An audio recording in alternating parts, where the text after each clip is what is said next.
நான் சொல்லியிருந்தேன் அண்ணாமலை தோக்குறதுக்கு வாய்ப்பே கிடையாது, அவரை ஜெயிக்கிறதுக்கு இது வரைக்கும் ஒன்றும் பிறக்கலன்னு சொல்லியிருந்தேன். அப்படி யாரும் ஜெயித்தா நான் பரமூர்த்தி பஜார்ல உட்கார்ந்து தரையில உட்கார்ந்து மொட்டை அடித்து பரமூர்த்தி பஜாரை சுற்றி வருவது நான் சொல்லியிருந்தேன்.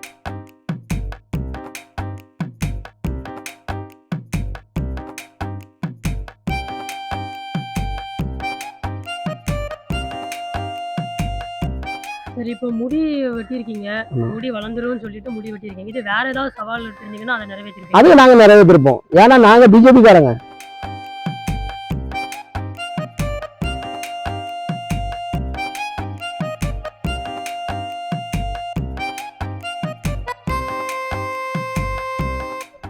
இது எங்க தலைவர் வருத்தப்படுறாருன்னா நாங்க அந்த இதை செஞ்சிருக்க கூடாது, இந்த தப்பை நாங்க பண்ணியிருக்க கூடாது. தூத்துக்குடி மாவட்டத்தில் என்ன போல இன்னொரு பையனும் கையை வெட்டி இது பண்ணியிருக்கிறான்.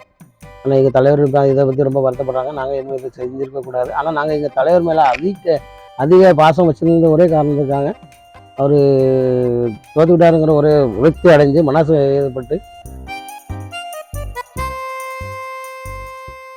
ஒரு சிறந்த ஆளுமையாளரை எங்களுக்கு தந்திருந்தார். ஆனால் அவர் எலெக்ஷனில் நின்று கண்டிப்பாக செய்ப்பாருங்கிற நம்பிக்கை எங்களுக்கு இருந்துச்சு. அவரும் ஓயாது உழைத்து இரவும் பகலமாக பாடுபட்டு இந்த கட்சிக்காக ரொம்ப உழைச்சாங்க, ரொம்ப மக்களை திரட்டினாங்க, ரொம்ப இது பண்ணாங்க, பணியாற்றினாங்க. குடும்ப மனைவி மக்களை கூட பார்க்காம அயராது உழைச்சி இந்த மக்களை ஒன்று திரட்டி இந்த மக்களுக்காக நல்லது நிறைய செய்யணும்னு சொல்லி விருப்பப்பட்டு இந்த கட்சிக்கு ரொம்ப உழைச்சாங்க. ஆனால் எங்கள் கட்சியினோட இது பணம் கொடுக்காம மக்களுக்கு பணம் கொடுக்காம ஜெயிக்கணுங்கிறத எங்கள் கட்சியோட கொள்கை. ஆனால் அந்த கொள்கையில் அவர் கரெக்டாக இருந்தாப்புல எந்த பைசாவும் கொடுக்காம எங்கள் கட்சிக்கு இவ்வளோ ஓட்டு அவங்க வாங்கி தந்திருக்காங்க. கிட்டத்தட்ட 4.5 லட்சம் ஓட்டு அவங்க வாங்கியிருக்காங்க. அது எங்களுக்கு பெரிய வெற்றி தான். திமுககாரங்க பணத்தை கொடுத்து தான் அந்த வெற்றியை அவங்க பெற்றாங்களே தவிர அவங்க நேர்மையாக இருந்து அண்ணாமலையை எதிர்த்து பணம் கொடுக்காம நின்று ஜெயிச்சிருந்தா நான் அவங்களுக்கு ஒரு கும்பிடு போட்டிருப்பேன். ஆனால் அவங்க பணத்தை கொடுத்து செவிச்சுக்கிட்டு இங்கே நாங்கள் தான் வெற்றி பெற்றோம், நாங்கள் தான் வெற்றி பெற்றோம்னு சொல்லி மிட்டாயும் கொடுத்துக்கிட்டு வெடியும் போட்டுட்டு அலையிறாங்க. இது பெரிய வெற்றி கிடையாது. இது நம்ம பரிசையில் நம்ம காப்பீடு ஒருத்தரை பார்த்து காப்பி அடிக்கிற மாதிரி தான் இது. அதுக்கு சமம்.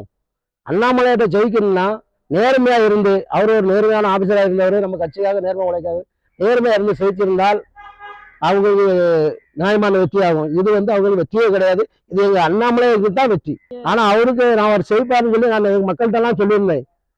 எங்கள் ஊரை பொறுத்த வரையில தாமரை சின்னத்துக்கு ஒரு ஆள் கூட ஓட்டு போடாது. ஆனால் இப்போ என்னோட உழைப்புனால எனக்கு எங்கள் ஊர்ல இருந்து 40-50 ஓட்டு கிடைச்சிருக்கு தாமரைக்கு. ஆனால் அங்கே கோயம்புத்தூரை பொறுத்தவரை அண்ணாமலை எப்படியாவது ஜெயிக்கிறான்னு சொல்லி எங்கள் மக்கள்கிட்ட நான் நிறைய இது பண்ணியிருந்தேன். ஆனால் அவங்க என்கிட்ட கேட்ட கேள்வி, நீ அண்ணாமலை தோத்தா நீ என்ன பண்ணுவேன்னு கேட்டாங்க.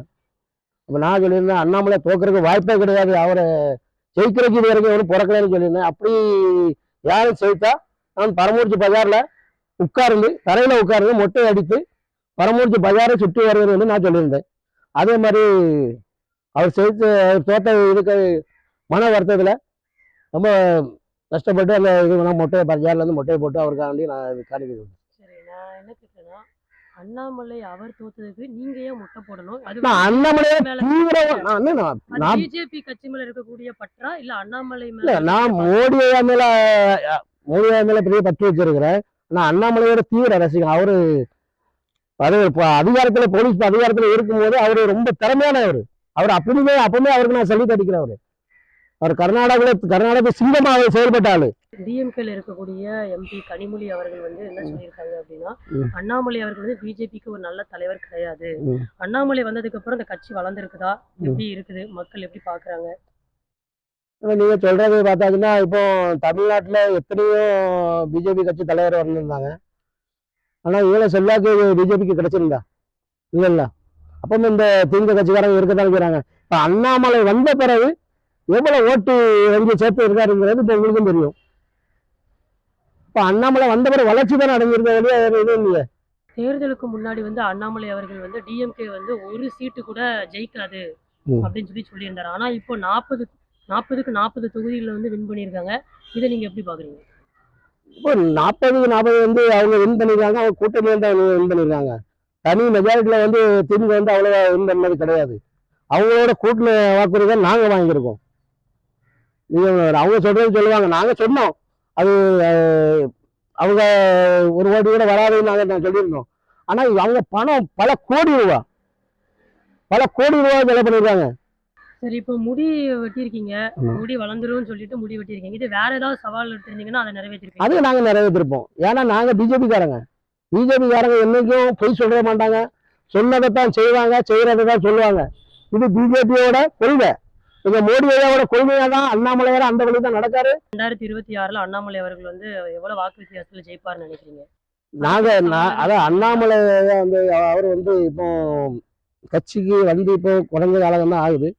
நம்ம அந்த அளவுக்கு நாங்க தான் பெரியவர்களுக்கு நாங்க சவால் கூட முடியாது. ஏன்னா திமுக கட்சி வந்து 50-60 வருஷ காலமாக இருக்கு. பிஜேபி கட்சி தமிழ்நாட்டுல வரக்கூடாதுங்கிறது மக்களோட இது. அது என்னன்னா அவருக்கு மோடியே செய்யற திட்டங்கள் ஏகப்பட்டது இருக்கு. ஆனா திமுக காரங்களோ அதிமுக காரங்களோ யாரும் அதை நிறைவேற்றுறது கிடையாது. ஏன்னா செஞ்சாங்கன்னா ஒரு தமிழ்நாட்டுல வந்து பிஜேபி ஆண்டுருமே நீ ஆளக்கூடாதுங்கிறது தான் திராவிட கட்சிக்காரங்களோட இது. சரி, அப்போ அண்ணாமலை அவர்கள் வந்து தோல்வி அடைஞ்சது என்ன காரணம்னு நினைக்கிறீங்க? மக்களா அல்லது வந்து இல்ல மக்கள் வந்து அவரு அதாவது வந்து பணத்துக்கு அடிமையா இருக்கிற மக்கள், பணத்துக்கோ சாராயத்துக்கோ அடிமையா இருக்கிற மக்கள். இவங்க கொள்கை என்னங்க, மக்கள் இவங்க என்ன செஞ்சுறாங்க, மக்கள் ஏத்து கேள்வி கேட்டா வேற ஒண்ணும் செய்ய வேண்டாம். நைட் அவனை குவார்டர் கோழி பிரியாணி கொடுத்தாங்கன்னா மக்கள் அவங்க ஓட்டு போட்டுருவாங்க. ஆட்சிக்கு வந்துட்டாருன்னு வச்சுக்கோங்க, என்னெல்லாம் மாற்றம் இருக்கும்? எல்லா மாற்றமும் கிடைக்கும் மக்களுக்கு. பெண்கள் வந்து பெண்களுக்கு எல்லா இதுவுமே கிடைக்கும். அவங்க வந்து கல்வி கிடைக்கும், தரமான கல்வி கிடைக்கும், தரமான இது மருத்துவம் கிடைக்கும். எல்லாமே தரமான கல்வி கிடைச்சாலே பெண்கள் ஆண்கள் எல்லாருமே முன்னேறதானே அர்த்தம். தரமான கல்வி எங்க கிடைக்கும் சொல்லுங்க? ஆனா இவங்க அவர் தலைவருக்கு கடல்ல பேனாவில் அவர் கைது போட்டாராம். அவர் போட்ட கைதுனாலதான் மக்கள் படிச்சாங்களாம். அப்போ அவர் போட்ட கைதுனால மக்கள் படிச்சாலும் மக்கள் படிக்கவே வேண்டாம். அந்த புத்தகத்தை படிக்க வேண்டாம், பள்ளியில் போக வேண்டாம். வீட்டிலேயே படுத்து கிடந்துட்டு நம்ம டாக்டர் ஆகிடலாம், கலெக்டர் ஆகிடலாம். ஏன்னா கருணாநிதி கையில போட்டா எல்லாரும் டாக்டர், எல்லாரும் கலெக்டர். ஆனா நல்ல ஆட்சி நடக்கணும்னா அண்ணாமலையார் வரணும். அடுத்த தமிழ்நாட்டு முதல்வராக அவர் ஆகணும். மக்கள் அதுக்கு ஒத்துழைப்பு கொடுக்கணும். இப்பவுமே அவர் அண்ணாமலைக்கு கோயம்புத்தூர்ல 4 லட்சத்தி ஓட்ட 4 லட்சம் வரைக்கும் ஓட்டு போட்டிருக்காங்க மக்கள். அந்த 5 பைசா பணமே வாங்காத நேர்மையாக இருந்து ஓட்டு போட்ட மக்களுக்கு எங்க பிஜேபி கட்சியின் சார்பாக அண்ணாமலை மக்களுக்கு, பிஜேபி கட்சியின் சார்பாக அண்ணாமலை சார்பாக அந்த மக்களுக்கு நான் நன்றியை தெரிவிக்கிறேன். ஆனா இப்போ வந்து அண்ணாமலை அவர்கள் வந்து கோயம்புத்தூர்ல வந்து ஒரு ப்ரெஸ் மீட் கொடுத்துருக்காரு. அது என்னன்னா, என்னுடைய தொண்டர்கள் வந்து என் மேல இருக்கக்கூடிய அன்புனால முட்டையடிக்கிறது, அப்புறம் இந்த மாதிரி கையை கட் பண்ணிட்டாங்க, இப்படிங்கிற விபரீத முடிவுகள்லாம் எடுக்கிறாங்க. அது எனக்கு மிகவும் வருத்தமா இருக்கு. இனி அதை பண்ணக்கூடாது. இப்போ நீங்களும் நேற்று வந்து முட்டை அடிச்சிருக்கீங்க, இதை எப்படி பாக்குறீங்க? அவர் சொன்ன இதுக்கு நீங்க என்ன பதில் கொடுக்கலாம்? இது எங்க தலைவர் வருத்தப்படுறாருன்னா நாங்க அந்த இதை செஞ்சிருக்க கூடாது. இந்த தப்பை நாங்க பண்ணியிருக்க கூடாது. தூத்துக்குடி மாவட்டத்தில் என்ன போல இன்னொரு பையனும் கையை வெட்டி இது பண்ணியிருக்கிறான். ஆனால் எங்கள் தலைவர் இதை பற்றி ரொம்ப வருத்தப்படுறாங்க. நாங்கள் இனிமேல் இதை செஞ்சுருக்கக்கூடாது. ஆனால் நாங்கள் எங்கள் தலைவர் மேலே அதிக பாசம் வச்சுருந்த ஒரே காரணத்துக்காக அவர் தோற்றுக்கிட்டாருங்கிற ஒரு விரக்தி அடைஞ்சு மனசு ஏற்பட்டு நான் அவங்களுக்கு இந்த மொட்டை அடிச்சிட்டேன். ஆனால் இனிமேல் எங்கள் தொண்டர்கள் இந்த மாதிரி இதெல்லாம் பண்ண மாட்டோம். இது எங்கள் இந்த குறிக்கோள், இது வந்து எங்கள் அண்ணாமலையார் ஐயாவோட இது மட்டும் இல்லை, எங்கள் சிவமுருக ஆதித்தன் அவர்களோட வேண்டுகோளும் அதுதான். அவரும் மோடி ஐயாவோட வழி தான் நடக்கிறாரு, அண்ணாமலையும் மோடி ஐயாவோட வழி தான் நடக்கிறாப்புல. இனிமேல் நாங்கள் எங்கள் தலைவர் அண்ணாமலை வருத்தப்படுற மாதிரி நாங்கள் எந்த செயலும் நாங்கள் செய்ய மாட்டோம். அவரோட இதை நாங்கள் நிலைநாட்டுவோம், அவரோட கொள்கையை நிலைநாட்டுவோம். அவருக்கு எந்த இதுவும் வராத அளவுக்கு, யாரும் அவரை கை நீட்டி சொல்லக்கூடாத அளவுக்கு நாங்கள் தொண்டர்கள் நடந்துக்கிடுவோம். இப்போ நேற்று வந்து மொட்டை அடிச்சிருப்பீங்கல்ல, அப்போ உங்க தலைமையில இருந்தோ அல்லது உங்க தொண்டர்கள் சார்பாவோ ஏதாவது உங்களுக்கு வந்து அச்சுறுத்தலோ அல்லது ஏதாவது உங்களுக்கு வந்துச்சா? இவர் பேசுறத வச்சு இல்லை இது அதெல்லாம் எனக்கு இது கிடையாது. நான் மனசார அவங்க போட்ட இது மட்டும் தான். ஆனால் இப்போ தலைவர் இந்த வருத்தம் தெரிஞ்சதுனால நான் ரொம்ப வருத்தப்படுறேன் இதை செஞ்சதுக்காக. இனிமேல் இந்த மாதிரி காரியங்கள் நாங்கள் செய்ய மாட்டோம். எங்கள் தலைவர் என்ன வழி சொல்கிறாங்களோ அந்த வழியை நாங்கள் நடப்போம். நன்றி.